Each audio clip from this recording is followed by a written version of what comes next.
with surgery, there's a re-tear rate of about 33%. If you can't repair the rotator cuff or it continues to re-tear, then you're looking at a shoulder replacement surgery, which is a pretty big deal.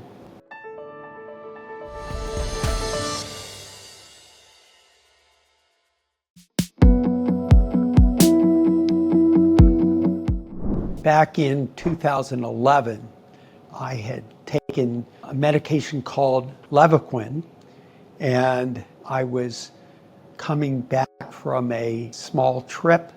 I pulled my backpack out of the car and felt a pop in my shoulder and noticed that my shoulder was instantaneously weak. I had probably taken a month of Levaquin prior to this happening, but apparently you can take shorter duration of these medications and it makes your muscles vulnerable for, up to a year there. Mine was in pretty close proximity. I wasn't doing regenerative treatment at that time. That was a year before I started. So I went to somebody who had some regenerative treatment, and he put adipose tissue out of my belly region and platelet-rich plasma from my arm and put it into my shoulder. And the instructions post-procedure weren't great, so I started therapy pretty soon thereafter. And it was probably more aggressive therapy than I should have been undergoing because I didn't have my full range of motion back at that time. I then was reaching up on what I thought was a wall, which turned out to be a door that moved abruptly. I jerked backwards and tore that muscle worse. So the MRI that was taken after that happened revealed a large partial thickness tear, both my supraspinatus and infraspinatus. I was reluctant to go back to have regenerative treatment because the tears were so large. So I sought surgical treatment instead, and I wound up having 3 rotator cuff surgeries over the course of a year. The first one was the stabilizing surgery, where he did an open procedure and sewed my supraspinatus and infraspinatus to suture and pulled it up and anchored it into the head of my humerus. Unfortunately, he did not use the standard anchors for reasons I'm not entirely sure of. The standard anchors are titanium anchors that you drill into the head of the humerus. He used bone cement anchors, and I was allergic to them.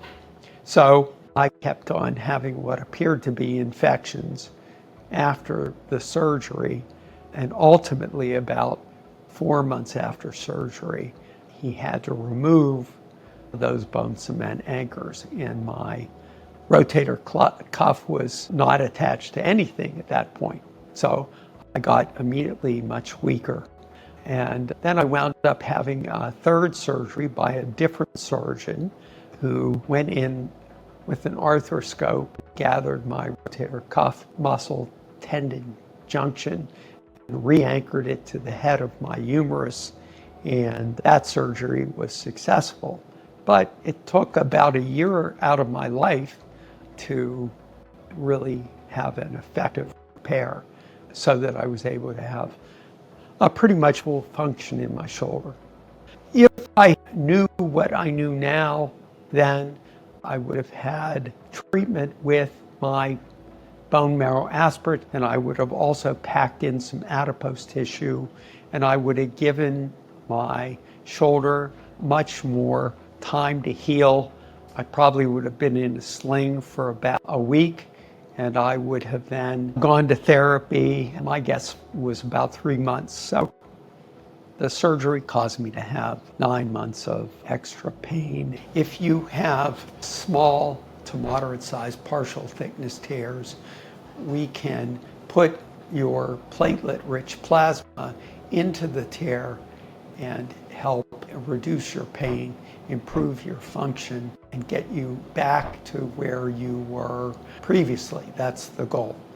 If your tear is larger than that and is a full thickness tear, up to 1.5 centimeters, we can put in bone marrow aspirate to help improve the function and get you back to reduction in pain, ideally in conjunction with physical therapy. Most people respond very nicely to the treatment.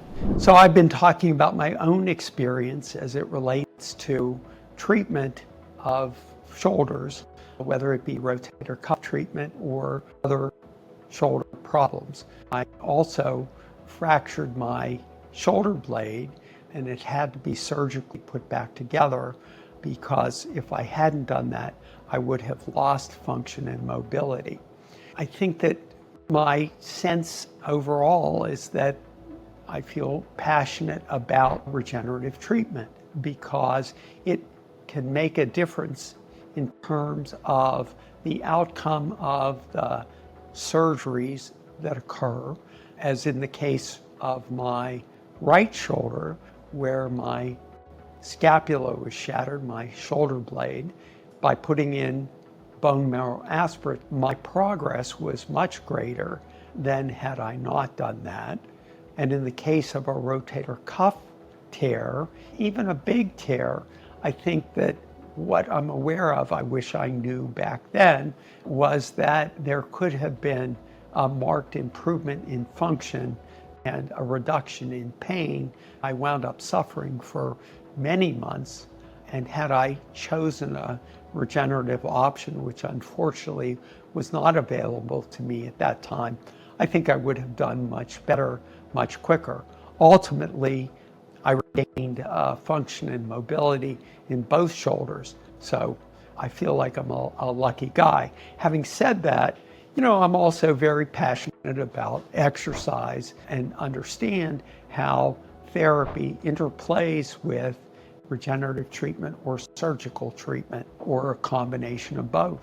And so I routinely exercise not just my shoulders, but all of my body to maintain the fitness, mobility, integrity, and pain reduction that I aspire to.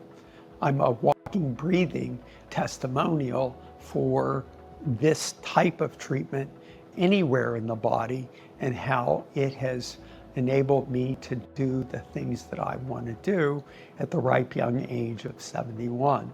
So I'm fortunate that I can provide these regenerative treatments to you with your bone marrow aspirate and your platelet-rich plasma. And these are the same treatments that are provided to me. I've had a great deal of experience undergoing these treatments that enable me to be very athletic at the age of 71, and I think have made a big difference in my overall mobility, function, and pain reduction.